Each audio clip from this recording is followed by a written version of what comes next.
ఎన్టీఆర్ రామోజీ పేరు పెట్టాలని editors guild of south India అనే ఒక సంస్థ ఇది పుట్టుకొచ్చింది కొత్తగా. ఒక విజ్ఞాపన కేంద్ర పౌర విమానయాన శాఖ మంత్రి civil aviation minister Rammohan Naidu గారికి అందజేసింది. చంద్రబాబు గారికి కూడా ఇచ్చారు. రామ్మోహన్ నాయుడు గారికి నేరుగా అందజేశారు. అంటే ఇది నిజంగా ఆహ్వానించదగిన ఇది డెవలప్మెంటే, పరిణామమే. కాకపోతే ఏంటంటే ఎన్టీఆర్ పేరు చాలా సంస్థలకి, యూనివర్సిటీలకు కూడా ఉంది. ఆయన పేరుతో జిల్లా ఉంది, ఆయన పేరుతో యూనివర్సిటీ ఉంది. సో ఆయన్ని ఇవాళ కొత్తగా ఆయన పేరు పెట్టి ఆయనకేమీ గౌరవం తీసుకురావక్కర్లేదు. ఆయనకు ఒకటే ఒకటి ఉంది, భారతరత్న ఒకటే ఆయనకి పెండింగ్.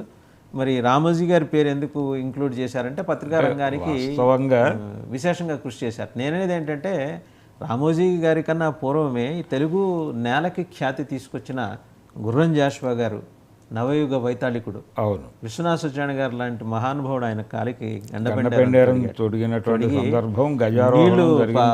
ఇది మామూలుగా పాదాలు కడిగి ఆ నీళ్లు నెత్తిన జల్లుకున్నాడు. ఒక చేత్తో రుక్మిణి కళ్యాణం, రెండో చేత్తో గబ్బిలం రాయగలిగిన మేధా సంపత్తి ఉన్న గొప్ప దార్శనికుడు, కవి. తెలుగు నేలకి చేసిన సేవ మనం వెలకట్లేం. ఎందుకు అలాంటి వాళ్ళని విస్మరిస్తున్నాం? నార్త్ ఈస్టర్న్ స్టేట్స్లో ఎయిర్పోర్ట్లకి, యూనివర్సిటీలకి మహాకవుల పేర్లు పెట్టుకుంటున్నారు సార్. అవును. ఎందుకు? ఎక్కడ మనం ఈ ఎలిమెంట్ ఎందుకు మిస్ అవుతుంది మన దగ్గర? అంటే పొలిటికల్ ఏరియాకి తీసుకెళ్ళిపోతున్నారు. మీరు ఎక్కడైనా చూడండి, ఆ కల్చర్ ఎక్కడ కనబడదు మనకి.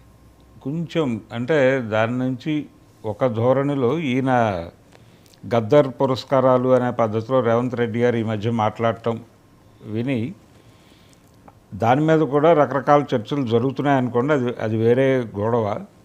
అయితే ఇక్కడ పర్టికులర్గా ఒక ఎయిర్పోర్ట్కో ఇక్కడ తెలంగాణలో కూడా జరగలేదు. అది తెలంగాణలో కూడా కాళోజీ యూనివర్సిటీ పెట్టుకున్నారు కదా సార్, కాళోజీ పేరు యూనివర్సిటీకి పెట్టారు, హెల్త్ యూనివర్సిటీకి పెట్టారు. అయితే ఇలా ఇంకేదైనా సంస్థలకి ఇక్కడ ఉన్నటువంటి ప్రజాకవుల పేర్లు పెట్టాలి అనేటువంటి ఆలోచన అంత ప్రముఖంగా కనబడలేదు. కానీ కొంత ఇక్కడ స్పృహ ఉంది తెలంగాణలో.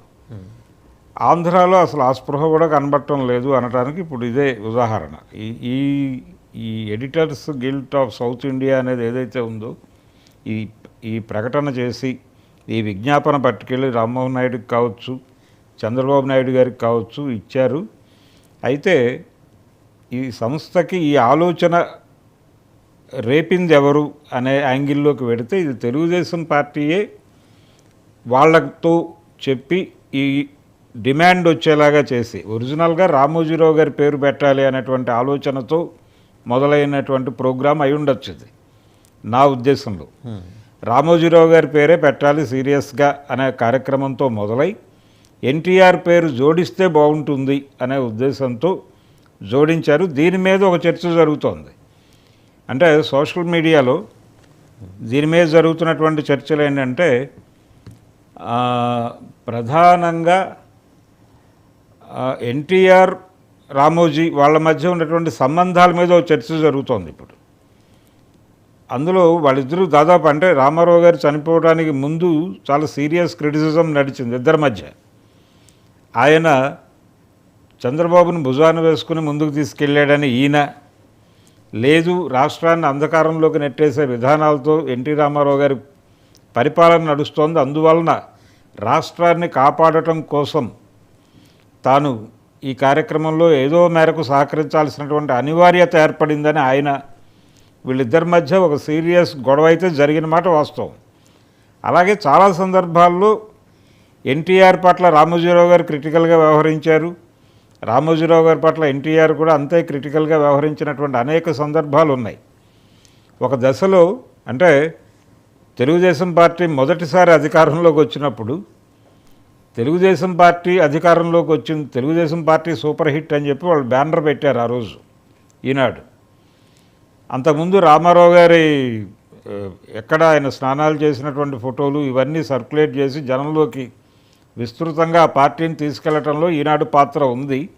అయితే ఇదే క్రమంలో రామోజీ గారు తన ఆంతరంగికులతో తెలుగుదేశం కాదు గెలిచింది ఈనాడు అని అన్నారు అని ఒక మాట బయటకు వచ్చి అది ఎన్టీఆర్ని హర్ట్ చేసి అక్కడి నుంచి కొంచెం